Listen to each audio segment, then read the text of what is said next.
أسعد الله مساكم جميعا. جايب لكم اليوم سالفة من سالف ماضينا الجميل. هذه موقف حصل مع الشيخ راكان بن حثلين رحمه الله. سالفة الشيخ راكان انه كان مسافر ومعه ولد شاب مسجون، وكانوا مدبرين على عرب، فأقبلوا على بيت وشافوا ان البيت ما فيه رجال بس مرة. فترى قال الشاب للشيخ راكان بن حثلين: تراهني؟ قال: على وش يا شيخ راكان؟ قال: انا الحين اقبلنا، تبي تشوفني تحطني انا الشيخ وانت مرافقي. قال رد عليه الشيخ بن حثلين قال: اذا هي تميز ما بحاطتك شيخ، تراهنوا ونصوا البيت. يوم اقبلوا على المرأة وهي تنطحهم وتحيبهم وتقلطهم، يوم قلطتهم ويطلع بوجيههم وتميز بهم من هو بهم الشيخ.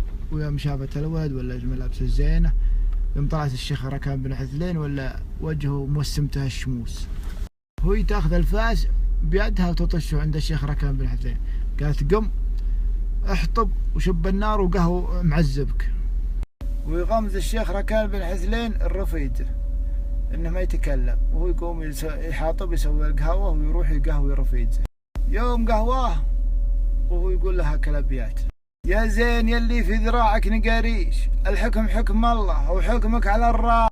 نشيتني حشاش سيد الحواشيش، ونشيتني حطاب قرب لي الفاس، نشيتني خيال اروي المعاطيش، واثني وراهم يوم الرياق يبان، الفرخ لا يغويس بصفة الريش، طير الحبارة يريش العين قرناس.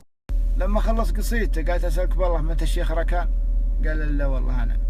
وهي تستحي وتخجل وتقعد تعذر. قال: يا بنت الأجواد لا تعذري، حنا أصلا قبل متراهنين، وعلمها بالسالفة كلها.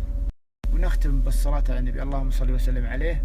واللهم إني أستغفرك وأتوب إليك إني كنت من الظالمين. كالعادة سنابي موجود هنا، وراح أنزل قصة باليوتيوب بقناتي باسم فرحان الخمشي للي يحب يتابع. ولا تنسوا الاشتراك بالقناة واللايك.